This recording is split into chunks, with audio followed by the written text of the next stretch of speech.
മത്തായി എഴുതിയ സുവിശേഷം 18-ാം അധ്യായം 12 മുതൽ 35 വരെയുള്ള തിരുവചനങ്ങൾ. നിങ്ങൾക്ക് എന്ത് തോന്നുന്നു? ഒരു മനുഷ്യന് 100 ആട് ഉണ്ട് എന്നിരിക്കട്ടെ. അവയിൽ ഒന്ന് തെറ്റി ഉഴന്നു പോയാൽ 99നെയും വിട്ടേച്ച് തെറ്റിപ്പോയതിനെ മലകളിൽ ചെന്ന് തിരയുന്നില്ലയോ? അതിനെ കണ്ടെത്തിയാൽ തെറ്റിപ്പോകാത്ത 99ലും അധികം അതിനെക്കുറിച്ച് സന്തോഷിക്കുമെന്ന് ഞാൻ സത്യമായിട്ട് നിങ്ങളോട് പറയുന്നു.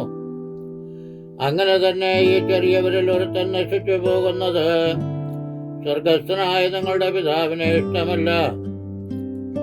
നിന്റെ സഹോദരൻ നിന്നോട് പിഴച്ചാൽ നീ ചെന്ന് നീയും അവനും മാത്രമുള്ളപ്പോൾ കുറ്റം അവന് ബോധം വരുത്തുക. അവൻ നിന്റെ വാക്ക് കേട്ടാൽ നീ സഹോദരനെ നേടി. കേൾക്കാഞ്ഞാലോ 2-3 സാക്ഷികളുടെ വായാൽ സകല കാര്യവും ഉറപ്പാകേണ്ടതിന് 1-2 പേരെ കൂട്ടിക്കൊണ്ട് ചൊല്ലുക. അവരെ കൂട്ടാക്കാഞ്ഞാൽ സഭയോടെ അറിയിക്ക. സഭയെയും കൂട്ടാക്കാഞ്ഞാൽ അവൻ നിനക്ക് പുറജാതിക്കാരനും ചുങ്കക്കാരനും എന്ന പോലെ ഇരിക്കട്ടെ. നിങ്ങൾ ഭൂമിയിൽ കെട്ടുന്നതെല്ലാം സ്വർഗത്തിലും കെട്ടപ്പെട്ടിരിക്കും. നിങ്ങൾ ഭൂമിയിൽ അഴിക്കുന്നതെല്ലാം സ്വർഗത്തിലും അഴിഞ്ഞിരിക്കും എന്ന് ഞാൻ സത്യമായിട്ട് നിങ്ങളോട് പറയുന്നു.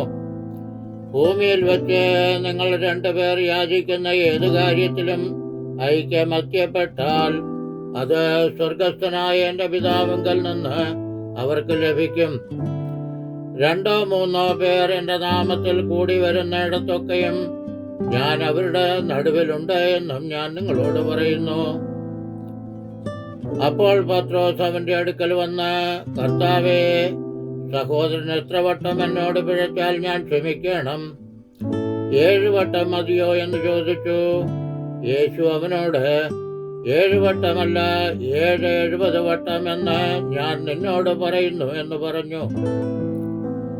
സ്വർഗരാജ്യം തന്റെ ദാസന്മാരുമായി കണക്ക് തീർപ്പാൻ ഭാവിക്കുന്ന ഒരു രാജാവിനോട് സദൃശ്യം. അവൻ കണക്ക് നോക്കി തുടങ്ങിയപ്പോൾ 10,000 താലന്ത് കടംപെട്ട ഒരുത്തനെ അവന്റെ അടുക്കൽ കൊണ്ടുവന്നു. അവന് വീട്ടുവാൻ വകയില്ലായകയാൽ അവന്റെ യജമാനൻ അവനെയും ഭാര്യയെയും മക്കളെയും അവനുള്ളതൊക്കെയും വിറ്റ് കടം തീർപ്പാൻ കൽപ്പിച്ചു. അതുകൊണ്ട് ആ ദാസൻ വീണ് അവനെ നമസ്കരിച്ചു.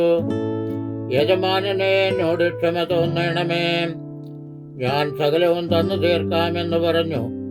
അപ്പോൾ ആ ദാസന്റെ യജമാനൻ മനസ്സലിഞ്ഞ് അവനെ വിട്ടയച്ചു, കടവും ഇളച്ചു കൊടുത്തു. ആ ദാസൻ പോകുമ്പോൾ തനിക്ക് 100 വെള്ളിക്കാശ് കടംപെട്ട ഒരു കൂട്ടുദാസനെ കണ്ട് തൊണ്ടയ്ക്ക് പിടിച്ച് ഞെക്കി, നിന്റെ കടം തീർക്കുക എന്ന് പറഞ്ഞു. അവന്റെ കൂട്ടുദാസൻ, എന്നോട് ക്ഷമ തോന്നണമേ, ഞാൻ തന്നു തീർക്കാമെന്ന് അവനോട് അപേക്ഷിച്ചു. എന്നാൽ അവൻ മനസ്സില്ലാതെ ഉടനെ ചെന്ന് കടം വീട്ടുപോളും അവനെ തടവിലാക്കിച്ചു. ഈ സംഭവിച്ചത് അവന്റെ കൂട്ടുദാസന്മാർ കണ്ടിട്ട് വളരെ ദുഃഖിച്ചു. ചെന്ന് സംഭവിച്ചതൊക്കെ യജമാനനെ ബോധിപ്പിച്ചു. യജമാനൻ അവനെ വിളിച്ചു, ദുഷ്ടദാസനെ, നീ എന്നോട് അപേക്ഷിക്കിയാൽ ഞാൻ ആ കടമൊക്കെയും ഇളച്ചു തന്നുവല്ലോ. എനിക്ക് നിന്നോട് കരുണ തോന്നിയതുപോലെ നിനക്കും കൂട്ടുദാസനോട് കരുണ തോന്നേണ്ടതല്ലയോ എന്ന് പറഞ്ഞു.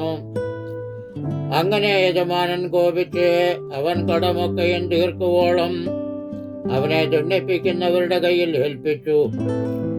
നിങ്ങൾ ഓരോരുത്തൻ സഹോദരനോട് ഹൃദയപൂർവ്വം ക്ഷമിക്കാഞ്ഞാൽ സ്വർഗസ്ഥനായ എൻ്റെ പിതാവ് അങ്ങനെ തന്നെ നിങ്ങളോടും ചെയ്യും. ബാരക്കുമോർ.